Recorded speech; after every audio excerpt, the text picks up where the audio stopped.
These business executives, your managers, are flying over the clouds. They are trying to reach the moon. They are shooting for the stars. And they don't care about your internal controls. They don't care about your risk management. Your loan officers, your branch managers, your credit card department, they are looking for their bonus. They are looking for their compensation for the extra money that they make. And they don't care about doing it right. They care about making money. So what can we do here to ensure that actually the process controlled properly? What we need to do, we need to ensure that we have the right controls in place, and we need to make sure that auditors are actually checking the highest risk inside the organization. This is why IIA, they updated the IBBF standards.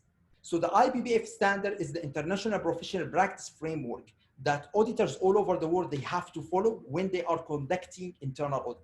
It's mandatory. The meaning all of you, if you are working in internal audit and you don't follow the IBBF, you are not in compliance, and that will cause issues later. The meaning board of directors, audit committee, or external investors, they can come and take action against the auditors because they are not following the right practices when they are conducting their work. So let's understand what is the IBBF standards and why the recent changes happened in it. So the changes happened and it was effective in January 2017. And the new changes created a new framework where we say we need to not only speak about the definition of internal audit, but also we need to speak about the mission. So you say, oh, no, yeah, I'm confused. What is the difference between the mission and the definition? Well, the definition defining the role of the internal auditor for external parties, for the audit committee, for management, for investors.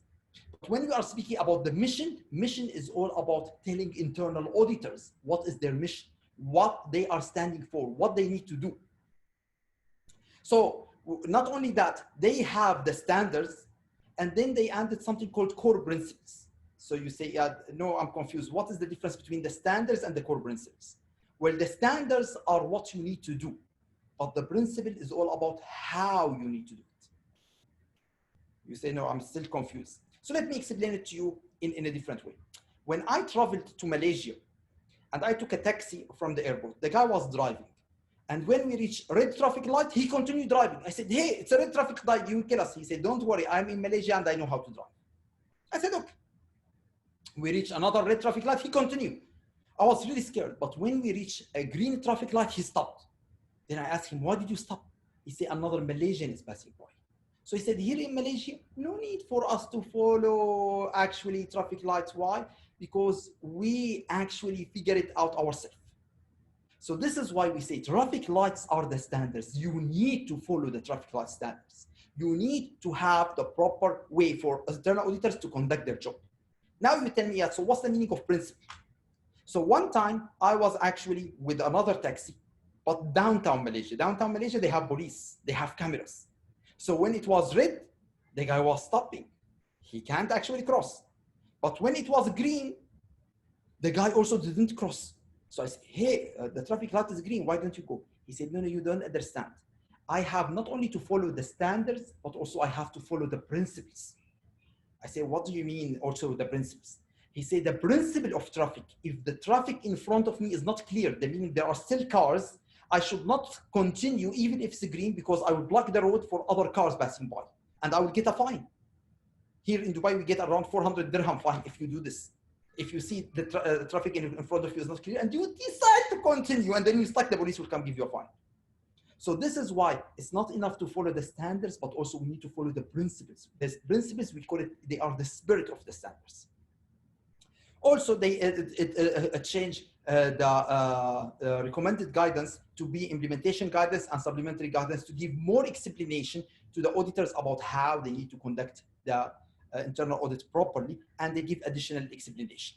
So let's start with understanding the mission of internal audit. They say the mission of internal audit is to enhance and protect the organizational value by providing risk-based and objective assurance, advice, and insight. You say, yeah, so what's the issue here? Look, they didn't say the mission of internal auditor is to conduct audit. No, they say the mission of internal audit is to do assurance, risk-based and objective-based assurance. This is number one. This is one side. But also, we need to advise management and we need to provide insight about the future. So it's three things. So now, with that here, I want to stop. Do you think your employees, your managers inside your bank, they like you? When you are coming and showing them your business card and say, look, my business card, I work actually in the internal audit department. Do you think they are happy to see your face coming to their organization? No. Say, you are the internal auditor. You are the auditor who are coming to find mistakes, to find deficiencies, to find issues. So IIA, they said, we speak about the internal audit long time ago. It's today the time for us to change the name. You say, yeah, what's the meaning changing the name? So many organizations and so many banks, they change the name of the internal audit. Why? Because the name by itself is giving a negative impact on your work. Your name is internal audit department. We don't like it. So you say, yeah, what should we call ourselves? How about business assurance department? Wow. Sir, which department you are from? Well, I am coming from the bank, from the business assurance. Our job here is to provide assurance to the CEO, to the board of directors, that the bank is having the proper control to move forward to the future, to 2021. We are business assurance department. Or we change the name, we are business excellence department. We are here to make sure everything done according to the policy and the procedures, and it's excellent to achieve our goals in the future. How about that? We are business excellence department. Wow, amazing. Now, one organization here, they are actually dealing with the royal family in UAE. So the CEO is reporting directly to the ruler of the country. So imagine the internal audit department, they still call themselves internal auditors. So the manager called me, said, Iyad, we have an issue. I said, what? I said, I am actually auditing the guy who's reporting to the ruler. So I am afraid if I come to him and I say, I am internal auditor, he says, get out of my office, who are you? I'm reporting directly to the ruler. Like, of course, I report to the chairman my results, but I'm auditing this guy, the CEO of this organization, that he's reporting to the ruler. How can I approach him in a way that doesn't look like I'm coming to check his work? I need to change the name of my department. What's the name of my department should be? So after thinking for a while, I told him, how about changing the name to VVIP department? Wow. Which department you work for? VVIP. What's the meaning of VVIP? I say easy. It's called verification and value improvement process. VVIP. So it's the same concept. So sometimes you need to think from the psychological standpoint that today we are living in a world that don't send a negative tone. In the old days, yes, internal auditors, they do compliance work. They do checklists. They do police work. Yes, the meaning you are coming to actually make sure they follow procedures and internal control, and that's it. Today, we add more value. We actually helping to enhance and protect the value of the organization. So how can we move to the future? By changing our name to be business assurance, by changing our function to provide more advice and help the organization achieve their objectives in the future, not in the past. What are the principles that IIA said? They said you need to demonstrate integrity. You said, yeah, wait, these are big words. What's the meaning of integrity? Let me make it simple. Integrity, the meaning of integrity is doing the right thing. This is what's the meaning of integrity. Integrity is all about if you see something wrong. Let's say you are auditing one branch and you discover there's something wrong in the branch. Then while you are auditing, the branch manager, he said, listen, this process done because I have a direct connection with the chairman of the bank. I have direct connection with someone important. If you say something, you may lose your job. Why? Because the chairman can fire you as an internal audit department, right? They can actually make sure at the end that you will not survive inside the organization. So what should you do as an auditor? You have to report it. You can't say, oh, I'm afraid maybe someone will take action against me. You have to report. You have to do the right thing. Also, you need to demonstrate competence and do the professional care. You need to do your job properly. You need to do the proper examination to get the right results. You need to be objective and free from any influence. You need to make sure if someone telling you this is the right valuation, if someone says this is how much actually cash we have, you should not trust them. You should do the right work. You should actually examine it, test it yourself. Don't rely on their testing. When they give you financial report and you see the total at the end, don't believe it. Add all the numbers to see if the total is correct. At the same time, align with the strategy and the objective of the organization. And unfortunately, this is the issue that sometimes internal auditor, they lose. So let me give you an example. In your bank, in Emirates NBD, when you are speaking about conducting risk-based audit, you need to start by asking your bank, what are our objectives for 2021? And based on the objectives, strategy. For example, the bank will tell you, today we are moving to the digital bank. We are moving to the digital atmosphere. We are going to reduce number of branches. We are going to make the process automated. So if this is what they are doing, the meaning these new processes, procedures, operation, definitely because they are new, maybe they will not have the proper controls in place. Or maybe if they have the proper controls in place, no one is checking on them. So maybe this is what you need to say for our 2021. These are the risk area that we need to look at, which is new processes, new procedures. To ensure, why we are doing it. We are not doing it to cash it after the fact. No, to ensure that they have the proper controls in place and it's working. So by 2021, we will achieve our objectives and we will have this digital transformation in the bank. So focusing on future objectives. Also, internal audits, they need to be positioned inside the organization in a way where they are reporting directly to the audit committee and the chairman to be able to ensure they are effective. Also, they need to demonstrate quality and continuous improvement, like what your bank is doing now. They are giving you training so you understand what's happening in the internal audit world. What are the new changes? How can you think about the audit in 2020? Not the way that we learned it in the 2000, because so many things changed. And unfortunately, in UAE and all over the world, individuals who've been doing audit for the last 20 years, they didn't notice these changes because they didn't upgrade their knowledge. Also, you need to communicate effectively. In the old days, you come as an auditor and tell him, you do what I say. Today, it can't be done in this way. You need to build a relationship with him. Remember, you are not the third line of defense. You are part of the defense system. You are not doing it after the fact. You are doing it with them. Also, when you are conducting audit, you need to follow risk-based approach. You need to ensure that you audit the high-risk area. You need also not only audit high-risk area, but focusing on the future. The meaning, if there is a department that we have decided to close and we are not going to do any processes with it, yes, you can spend some time auditing that, but this is not going to be risk because this is already finished. The meaning, if you found that an officer there give a loan and it's wrong, and we already closed that department, what can you do now? Can you tell that officer don't do it again? The officer already resigned. Focus on future. What are the future initiatives that we need to have in place to ensure everything done properly? The focus should be on the future. And always we need to promote organization improvement. How can we improve to the future? So let's start with the basic concepts. What is the definition of internal auditing? So what is internal auditing? They say internal auditing is an independent, objective assurance and consulting activity designed to add value and improve the organization operation. So here, let me start by speaking about the first word. What's the meaning of independent? What is the difference between independent and objective?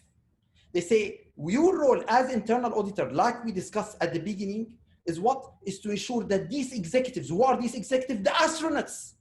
They are shooting for the stars. They are trying to reach the moon. That they have the proper controls in place. This is your role. You need to ensure that they are actually not going to take risks that's not accounted for.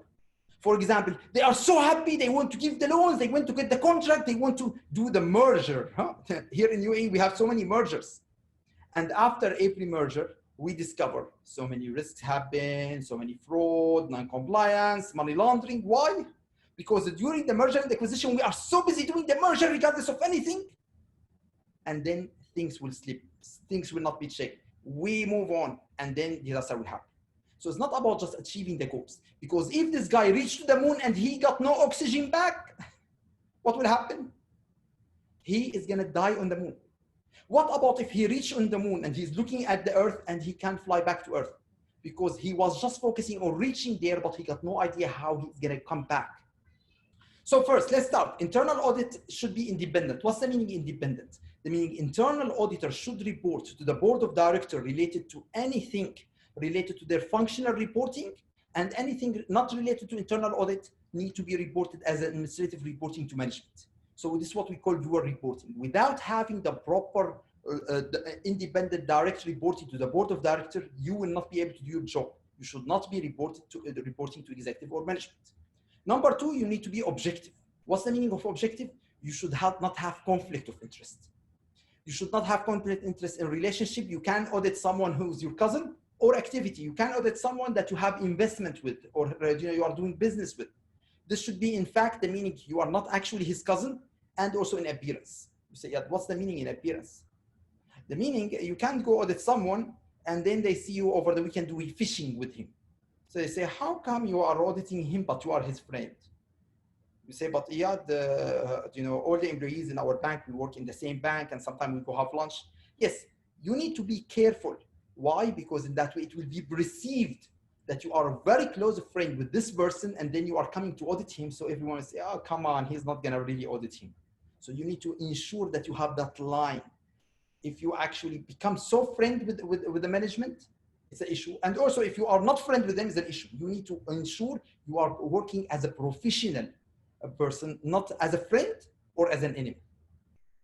Also, what we do in internal audit, we actually provide two kinds of services. We provide assurance services where board of directors will ask internal auditors to go check on the management to ensure they are doing things properly and then report it to board of directors.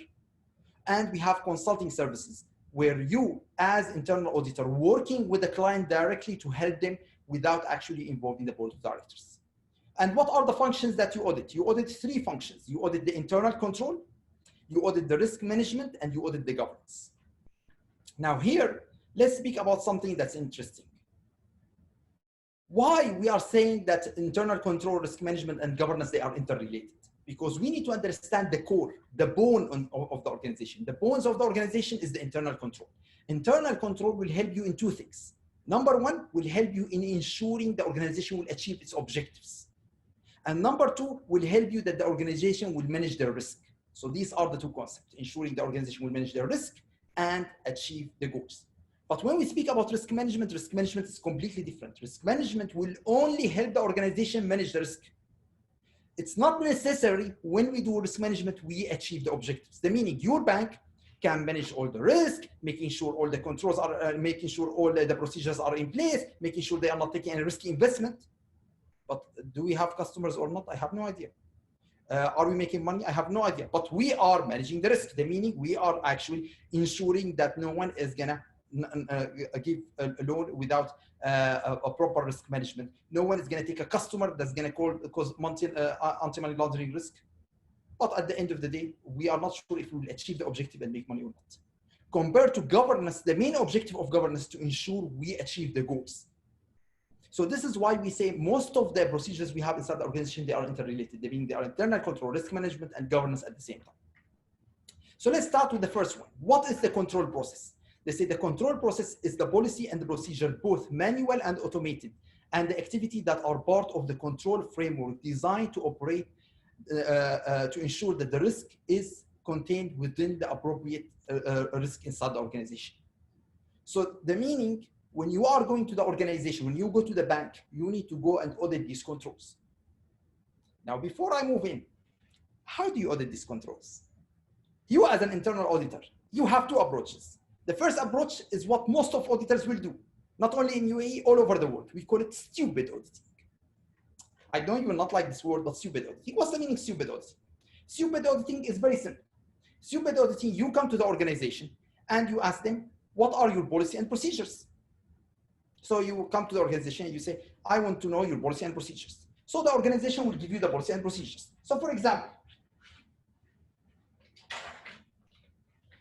the organization will come and give you, say, here are our policy and procedures.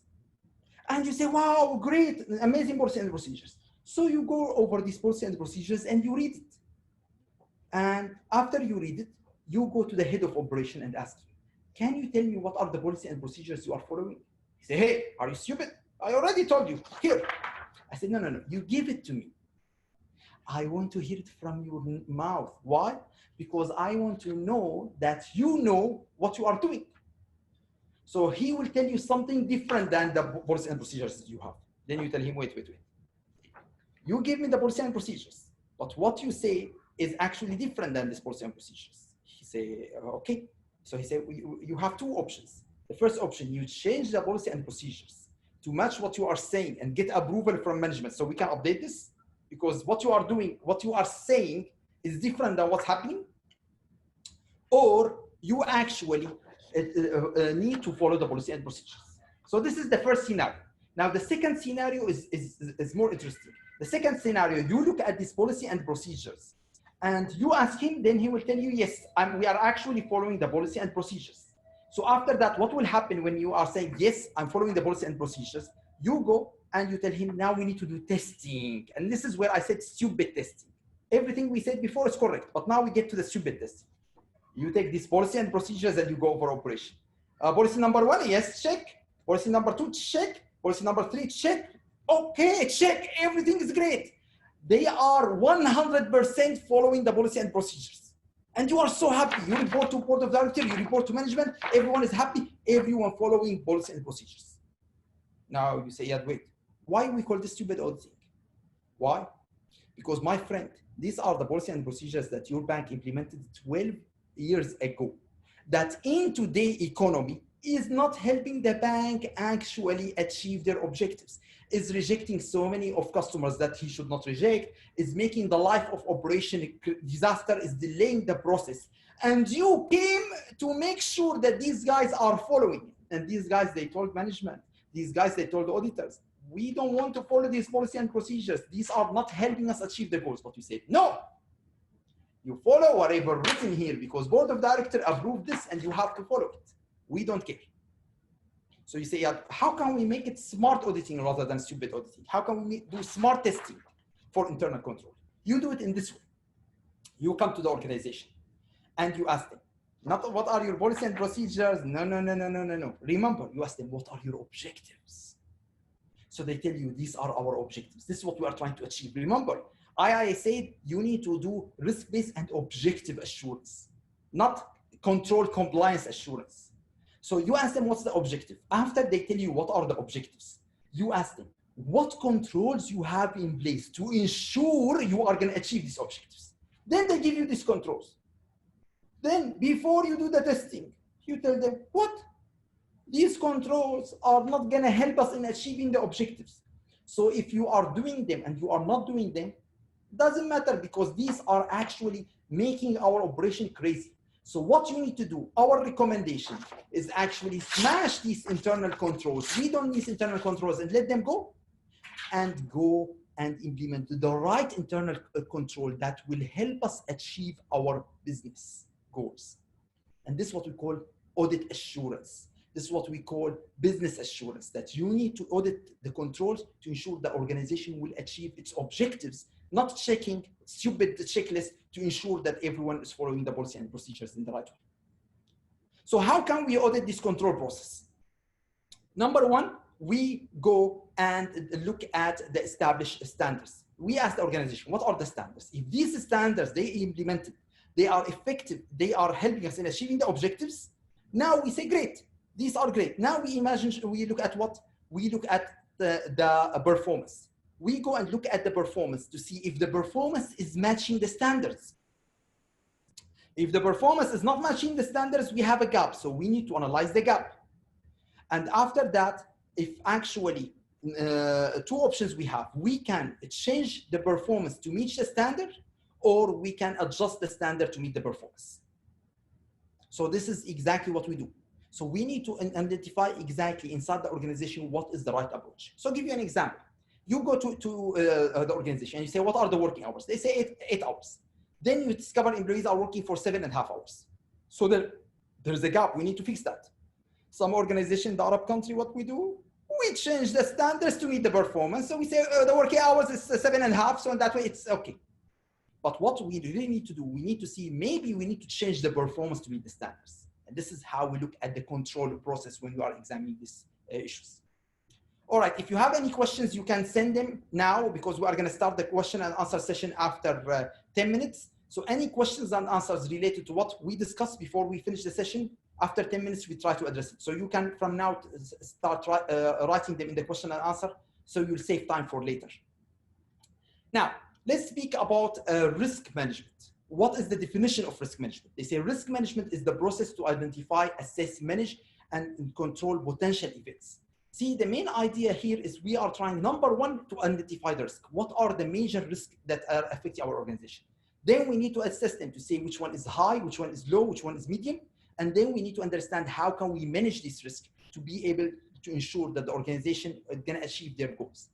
The main key points here that we are providing reasonable assurance. I know one of my friends who are working in auditing, he said, yeah, I went to one bank and I'm auditing their operation. And I asked them how many transactions they have in this domain. They told me 20. I said, what did you do? He said, I audited all the 20. I said, why? Is it high risk? He said, no, but they are only 20. It will take from me for every transaction to look at it, maybe around 5 minutes. So in that way, I will examine them all. What's the issue? I say, my friend, the issue that you are not going there to waste your time to examine everything. You can examine 10 transactions. If there is nothing happening, 5 transactions. If something happening, you expand, you examine 10. But if you examine 10 transactions, nothing happening, why you are going to waste your time examining the 20? He says, so I can give absolute assurance, 100% assurance. No, that's a waste of time. You need to focus on high risk area. If this is high risk area like cash, it's a high risk area. If this is a high risk area like inventory, it's high risk area. Like valuation, this is a high risk area. But if something not that important, don't waste your time focusing on it. So how can we look at the risk management? We look first at the inherent risk inside the organization. How much the risk that you have inside the organization. And then we call it the gross risk. And then we ask the organization, what is the acceptable level? So I'll give you an example.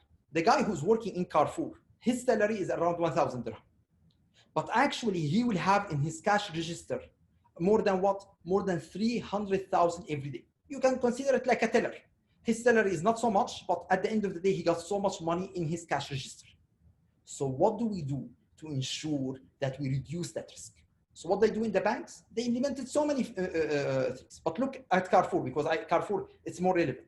Carrefour, they say every time he will have more than 3,000 dirham in his cash register, we come and take it. So now we reduce the risk of him taking the money from 100,000 to 3,000. But not only that, we implemented camera. So cameras can also cash. Not only that, we close all his pockets. They stitch all the pockets of the cashiers in Carrefour. So even if they take the cash, there is no place for them to hide the cash. And after that, what they did, they actually went and they put insurance, like what they do in the banking on teller. Insurance. So in case the person will take the money, we report the case to the insurance company and get our money back. So they reduce the risk from 100,000 to approximately 0. Of course, not 0. There is, of course, administration costs and cost for insurance, but they reduced the cost significantly. And this is the idea of risk management. We come as an auditor to make sure that the risk management process that the organization implemented is effective in reducing that risk from massive amount of risk to small amount of risk. That's the whole idea. So what is our role as an auditor? Our role as an auditor, our core role responsibility is auditing the risk management process. This is what we need to do to provide assurance that risk management process is operating effectively.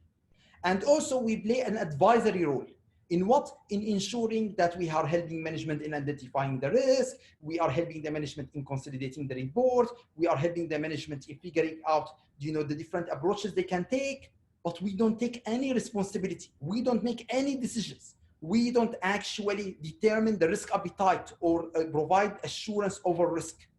We provide only assurance over risk management process. Now, here is a very critical thing that recently came in internal auditing. What if the chairman of your bank said, internal audit, I want you to go and implement the risk management process inside your bank? What should you say? You can say, based on IIA said this is the role we should not take. He will fire you. No, you don't say that. Every time the board of directors will request something from you or audit committee, you can send them, yes, we are gonna go and conduct the risk assessment and conduct the, identify the risk, and then we are gonna go and implement, yes, install, yes, design, yes, the risk management process. However, if you want us to be responsible for implementing risk management process, we will not be able to actually audit these risk processes later. So you need to send a consultant from outside the organization to provide risk assurance on the risk management process, because we are not independent anymore, because we installed the risk management process.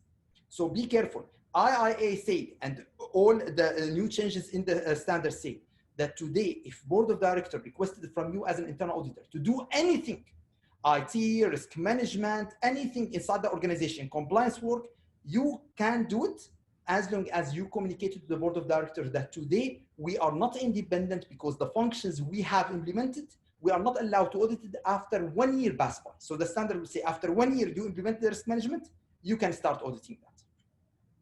So this is a very interesting research from IIA showing what is the risk management processes today inside the Middle East. So if you can see in Europe and in South Asia and in the Middle East, you can see in the Middle East, we have 23% where we have formal risk management process.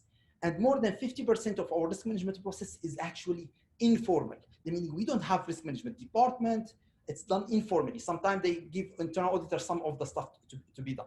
And if we see what kind of audit we are actually conducting, we can see in the Middle East, most of the work that we are doing is assurance or risk management as a whole, because some organizations, they have risk management process.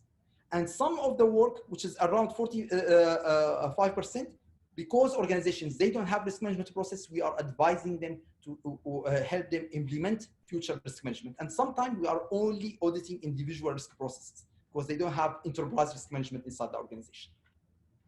Now, finally, when we are speaking about the third element that we audit as an auditor, we call it governance. So what is governance? Governance is the combination of processes and structure implemented by the board of directors to inform, direct, and manage and monitor the organization to ensure that actually we have the proper controls in place. So the meaning, governance is the responsibility of board of directors to ensure they define the strategic direction of the organization, and then they are doing monitoring oversight to ensure the organization will achieve its objectives. And this is the main idea where for us as an auditor, the definition of internal auditing again is for us to provide independent, objective assurance and consulting services to add value. You say, yeah, wait. What do you mean to add value? This is a very important concept. The meaning to add value, I define it. The meaning, the cost of your audit should be less than the benefit. If the cost is more than the benefit, the meaning you are going to go and audit a branch to ensure the process is actually followed and there is no risk. And your audit will cost 20,000 dirham, but the risk that can happen, it can be 5,000 dirham. So in that way, you are not adding value. You need to go and do audit where you are adding value by making sure that the benefit we are getting from your audit is more than the cost. And what are the functions we audit? We audit the control process, we audit the risk management, and we audit the governance process. So these are the processes that we audit.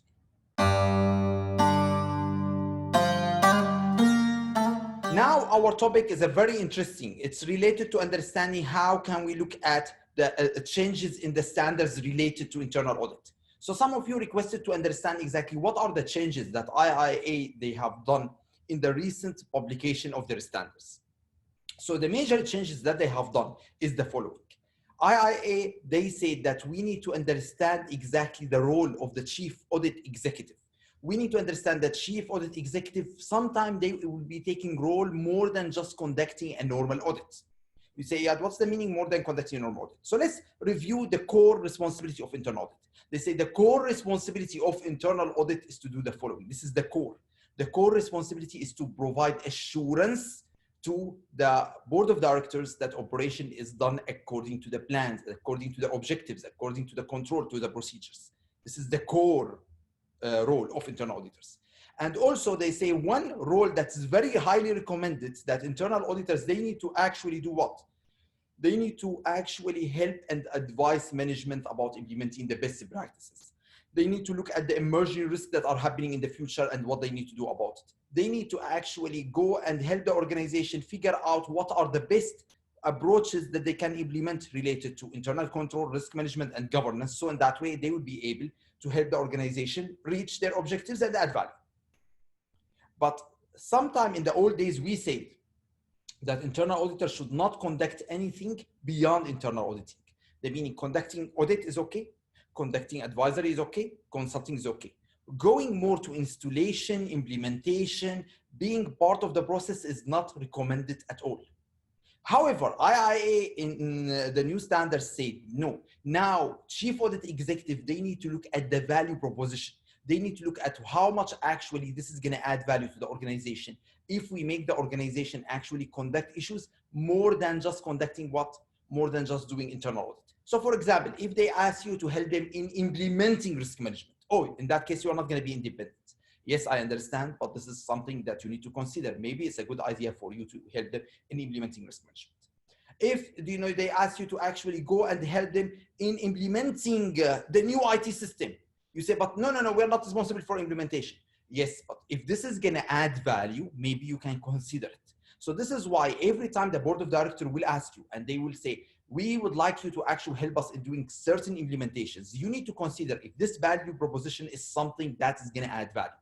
If it's going to add value, you can tell them, yes, we are more than happy to be part of this implementation. However, we will not be able to provide assurance on it unless after 1 year. So in that way, we will be, in that case, what? We will be actually independent. Because if we are reporting to the head of the unit, we can audit him at the same time.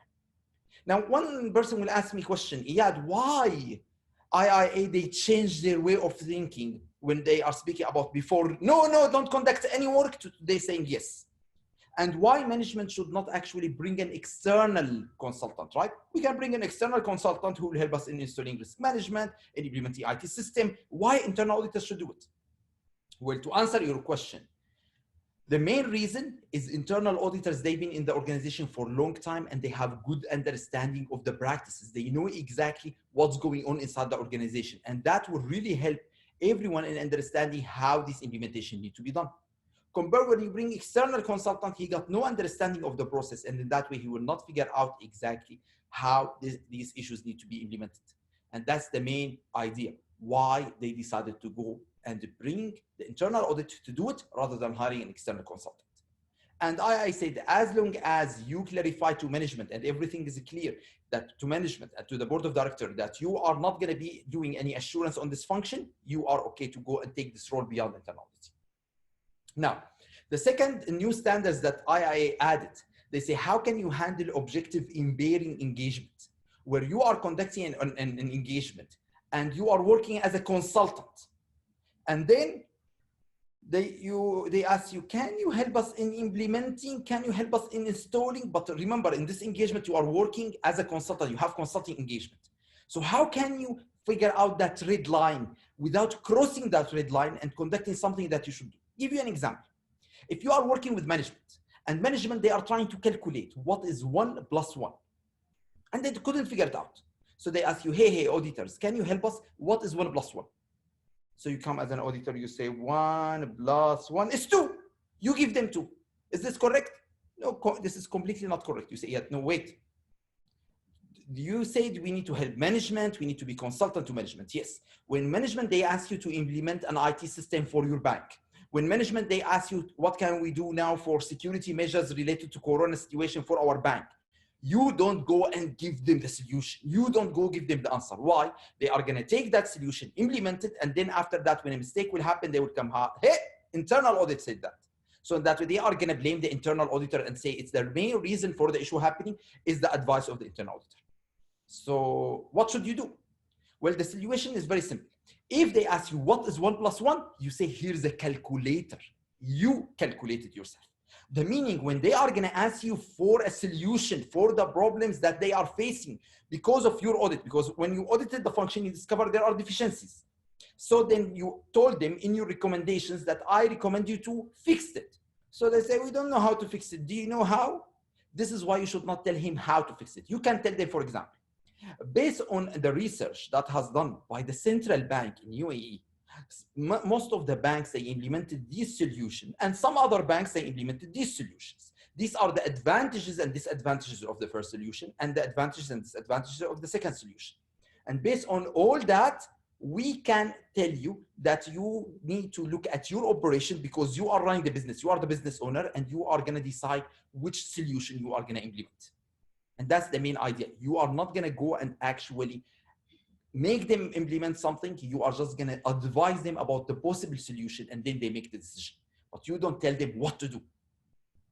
Now, the other things that IIA updated related to the standards, they updated the current existing standards. The first one is defining the connection between the new core principles and the standards. And we discussed that in the previous session. So they say, we need now to make sure that auditors, they are doing everything based on the standards.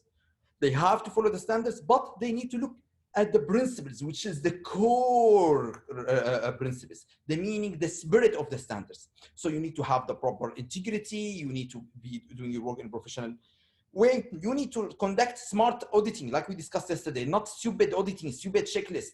So in that way, you need to go and audit the function, looking at how this is going to help the organization in the future fix the controls and procedures. So this is the first thing that they added. They said standards is there, but we need to build the connection between the standards and the principle. Also, they focus on something very important called quality assessment and improvement program. They are saying, how can we actually now look at the future and understand that the future is about what? Is about how can we improve the internal audit work? Like what they are doing currently in your bank. They are giving you training about the modern approach. They are trying to make you understand what are the new concepts related to internal auditing. And this is the right way. We need to upgrade the knowledge of our staff. Because our staff, they are operating in the old age. They are doing job based on the new old standards. So now how can we do this? And number two, how can we do quality assessment? We need on a continuous basis, every 3 months, every 1 year, and also every 5 years to go and review the work of the staff to ensure they are following the standards when they are conducting their work. So that's very important.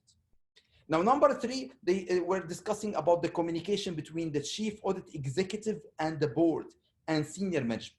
So here they are addressing something very important.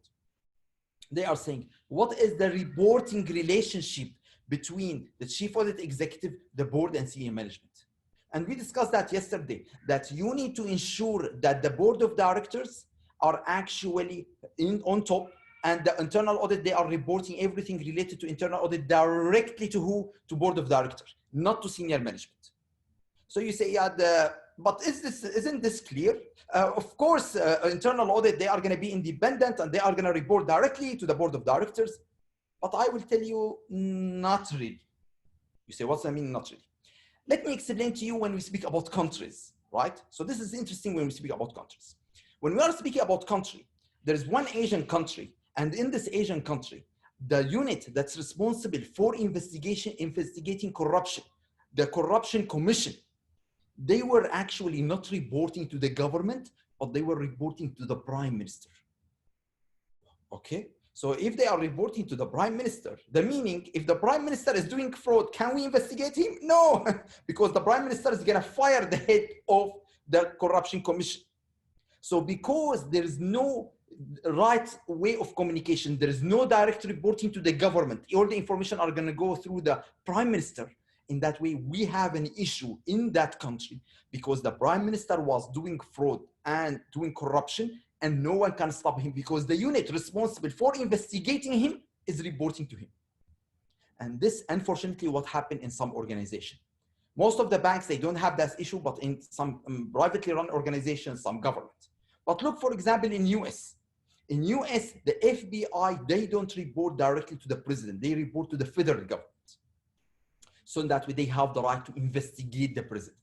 And this is where we need to understand what is the right reporting. Always, the department responsible for investigation, for audit, should report to the audit committee, fraud committee, or board of directors. They should be independent in that case. But when we are speaking about compliance, when we are speaking about risk management, yes, they can be reporting actually to the executive management. Finally, they are speaking about the scope of quality assurance. The quality assurance, the enhancement of quality assurance. What is the scope? They say when you are conducting external quality assurance, you need to actually focus on 3 concepts. And what are these concepts? Okay, I am coming to evaluate the work of the internal auditor to see exactly, is his work actually done properly or not? What are the 3 concepts that I need to use to base my evaluation on? So they say the 3 concepts as the following. Number 1, are they in conformance with the standards? The meaning they are required, and I don't know if this happened inside your department or not. Based on II standards, every 5 years, someone from outside your bank, an external assessment organization should come and should conduct assessment, which is the meaning auditing the auditors. I know you don't like that. You audit everyone, but you don't like anyone to audit you. Auditing the auditors, you need to come, someone who's going to come and do assessment over your work as an internal auditor to see, are they actually doing their work in the right way or not? And this is actually the main idea. So the first thing, they need to ensure that you are in conformance with the standards. That's the first thing. The second thing, they need to come and do an audit to ensure you are doing your work to actually add value to the organization. The meaning you are not going auditing something that is with low risk. You are not going wasting the time of the organization auditing something that you know hardly there are going to be any issues with it. You are going to audit high risk area. The meaning you are going to, they measure what we call your effectiveness. Are you focusing on high risk area? Are you adding value to the organization? So number three, they are going to actually try to see, are you using technology in your work to be able to automate your work? The meaning, are you still using Excel sheet? Or are you still using Word documents? Or you are upgrading your work? You are actually using sophisticated SaaS system to do your analysis. You are using advanced ACL system to do your audit procedure testing. You are actually implementing a state-of-art software to document your audit results, to automate your reporting. So these are the issues that they are going to address. So again, let me repeat. When external auditors are going to come, they are going to focus, are you in conformance with the standards? They are going to check your effectiveness as an internal audit, and they are going to see what about the technology? Are you using technology in the right way? Now, we need to understand what are the issues that happen, why internal audits evolved over the last couple of years, and especially over the last 20 years. And they show you something very interesting, that the survival rate of so many organizations actually went down with time. The meaning, there are so many big major organizations we know about 25 years ago, they don't exist anymore. They are dead, they died.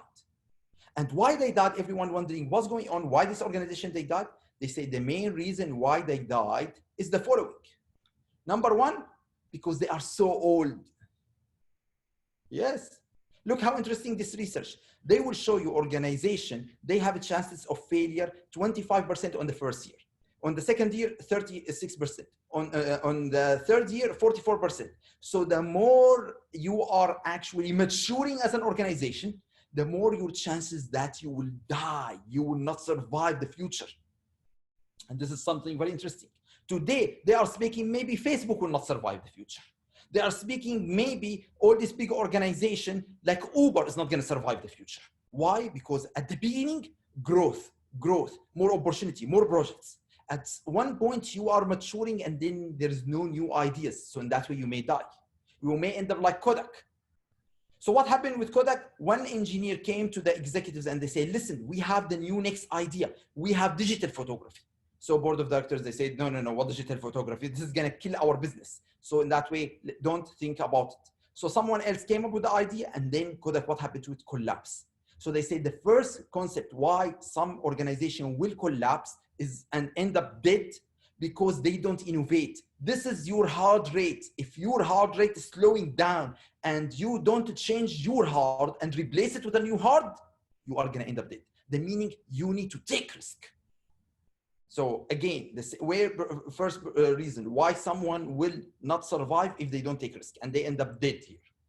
So this is the first reason. Now, the second reason why organization will collapse, they take so much risk. Like all these financial institutions, what the hell they were thinking? They caused financial disaster because they were taking unbelievable amount of risk.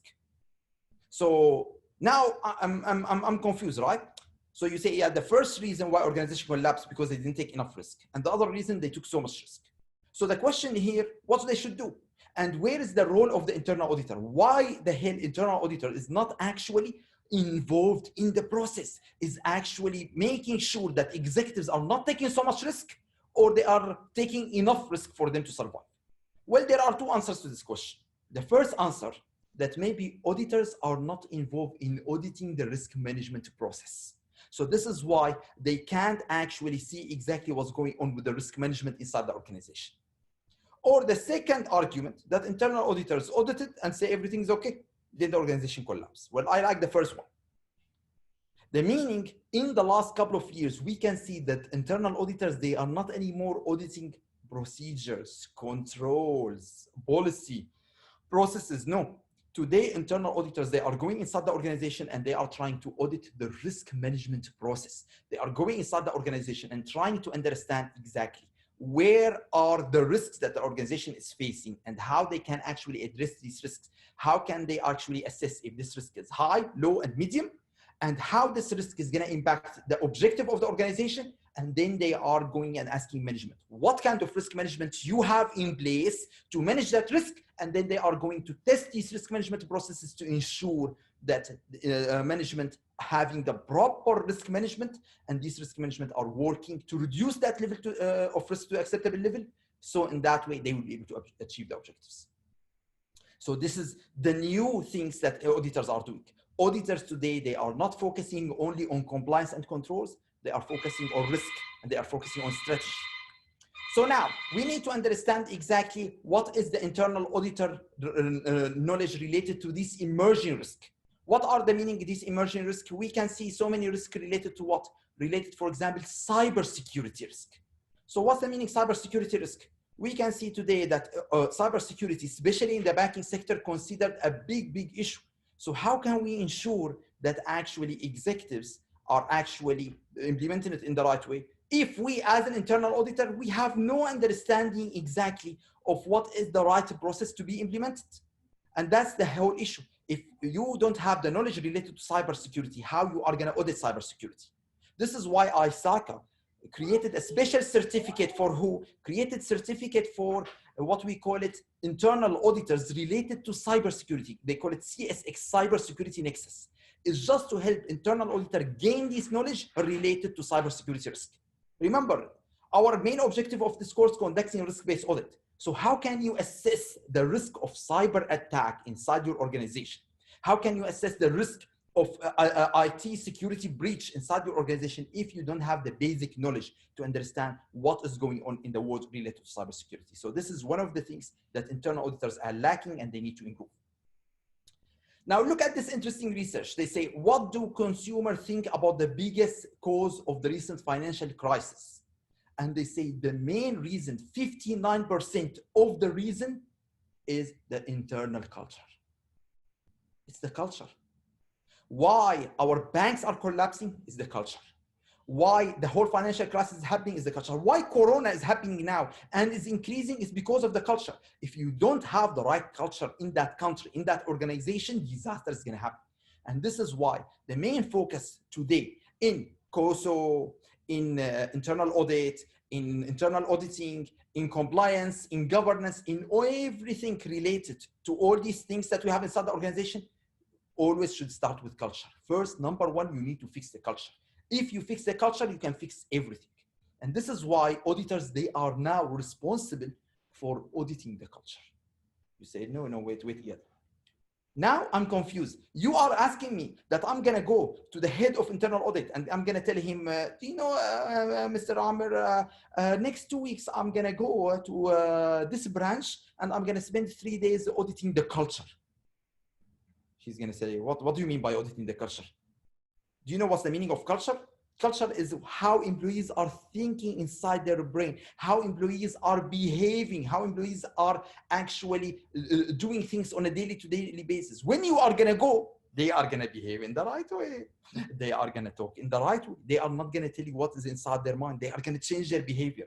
So how are you going to go and audit the culture? So to answer that, auditing culture is actually part of every engagement. The meaning every time you pick up the phone to call the client and you say, hello, I would like to come to audit you. How are they reacting to your call? When you are sending an email requesting document, how they are reacting? When you are doing an interview with them, when you are reporting the result and speaking about deficiencies and recommendations, every interaction with the client is actually related to auditing culture. So auditing culture is part of every engagement, every interaction. It's not a separate engagement that we will go and do. However, we can actually conduct audit of a culture. How? Like what we do in Dubai. What we do in Dubai. So Sheikh Mohammed, he will send a special customers to go to different government entity and they provide him report about how these government entities are conducting their work. And this feedback will help him in getting understanding of the actual reality.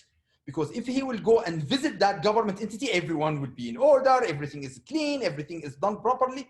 But when he will send customers to see exactly what's going on and they will report to him, he will see reality.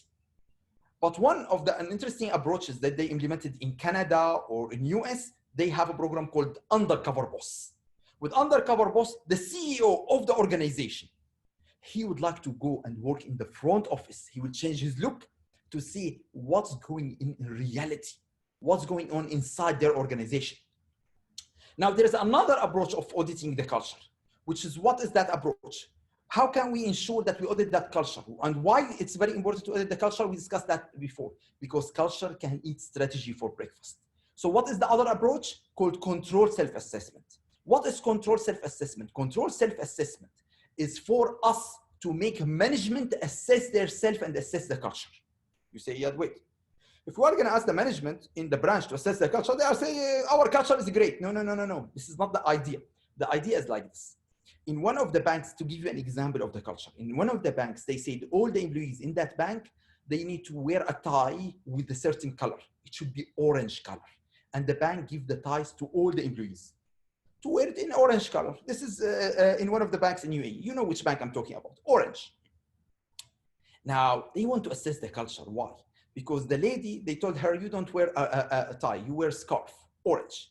And for the guy, he needs to wear orange. Now, they are afraid that employees, one day will wear orange, one day will not wear orange, one day will not wear tie at all, one day they wear the tie or they put it on the side, the lady will take out the scarf. So they are afraid that the culture in that bank is like, oh, who cares about the dress code? This is what they consider dress code. Can you come as an auditor to do an audit? Of course, when you come, everyone is going to be dressed nice. What about if you are going to watch the video camera? Do you think you have time to watch the video camera? No time. Do you think you are going to ask the security to check on them? Not really. So what they decided to do? They decided to do something very interesting.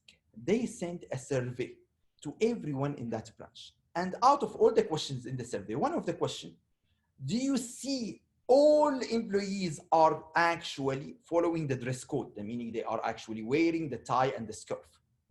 So interesting, 70% of the individuals reported in that survey, no.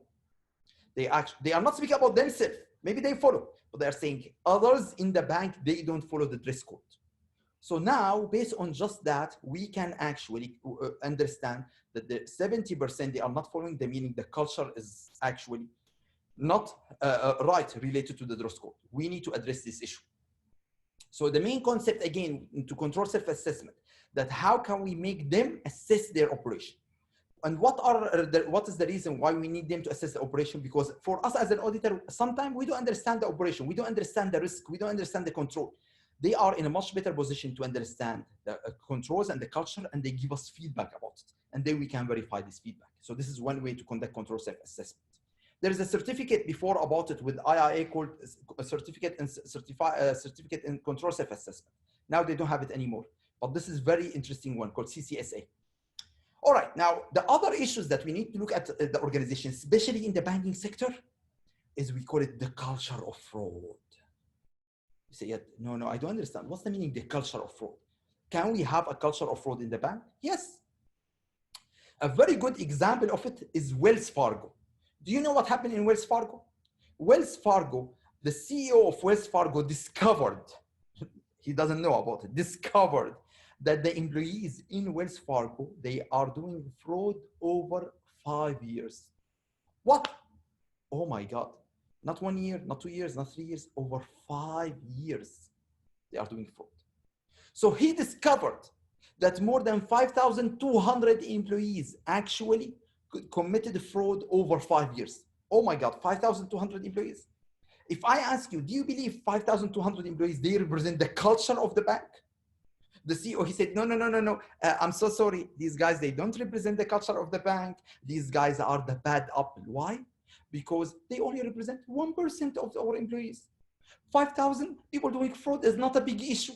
It's not related to the culture. No, it's related to the culture. If you have 5,000 employees inside your bank doing fraud for 5 years and you have no way to catch them, that's an issue. And what they did, they didn't do a fraud by doing one transaction. They did 2 million transactions. The meaning, creating accounts without authorization from the customer, making him apply for credit card without his permission, actually transfer money to another account for him, doing all these procedures, even opening account for fake customers. Why? Because the CEO was pressuring everyone in operations, saying you need to have 8 accounts per customer. They call it 8 prime per customer. The meaning, the more cross-selling you do, the more accounts you get from the customer, the better. And based on that culture, he said, if you don't achieve the target, maybe you will not get your bonus, and maybe you will be fired, and maybe you will not be able to move ahead inside the organization. So everyone was looking at these numbers, how many customers we can get, how many accounts we can open. And to a situation where a lady, she was afraid not to reach the target, she would call her sister. He said, hey sister, would you like to come and open an account with us? I know you have 2 accounts, but open a third one, no issue, put some money in it, close it later, just so I can meet the target. Can you imagine? Or someone will call the customer saying, hey, you have an account with us, and it's actually a saving plus account. Would you like to move it to saving? Saving is much better. So in that we keep that saving plus, don't worry, and move it to saving.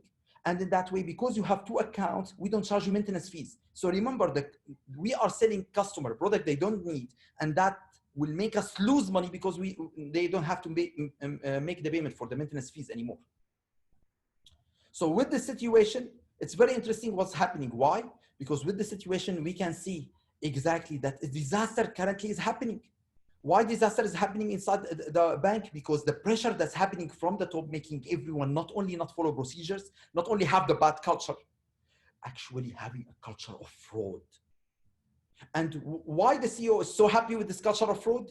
Because of all these fake results that these staff are reporting with the numbers. The analysts, they saw customers' accounts are increasing with this bank, so the valuation for this organization went up. So the CEO made more than 150 million in bonuses by increasing his share price. And then what happened when he discovered there's a fraud? He fired all the staff, and he went and he said, this is not acceptable, but I'm going to keep the money, the 150 million. This is my compensation for the fake performance that this staff created because of my pressure. So we can see that sometimes culture is the main thing we need to look at, especially in UAE. When we are speaking about the banking sector, what is the culture that we have there inside the bank? How fraud can happen? They say one of the main reasons that individuals, they can come to the bank and take a loan without actually having all the proper documentation, because someone in the bank, they know. And this person, he knows the culture. He knows how the procedures can happen. So let me give you an example. This happened in one of the banks in UAE. I'm not going to mention the name. This is a very interesting story. One guy was working in a branch. And this person in branch, he understood the culture. What's the meaning culture? This organization, they say to every employee inside that branch, you need to change your password every 30 days. Annoying, right? Every 30 days, you need to change your password. So you do 1, you do 2, 3, then you forget it. So what employees they did? They change their password, then they write it on a sheet of paper, and then they stick it somewhere inside their organization. But of course, no one will know, except the person who's inside that bank. The person who's inside that bank, he understood the culture. Employees are actually writing their password on a sticker and putting it somewhere. So he checked first employee where he's doing it, second employee where he's doing it, third employee where he was doing it. Then one day he decided to actually go and process a loan inside the organization, but he need to get all the approval. So what he did, he logged into his laptop, he filled up the application. Then he went to the first computer, he took the sticker, he logged into the account, he get the approval. He went to the other one, he made the transaction go through the bank clearly without any question, because he understood the culture. The culture that employees are not considering, IT security a big issue, and they are keeping a sticker with their password. So culture is the main issue we need to look at as an auditor. What is the culture of this bank? That can cause not only to, like we said, non-compliance, but can cause to fraud.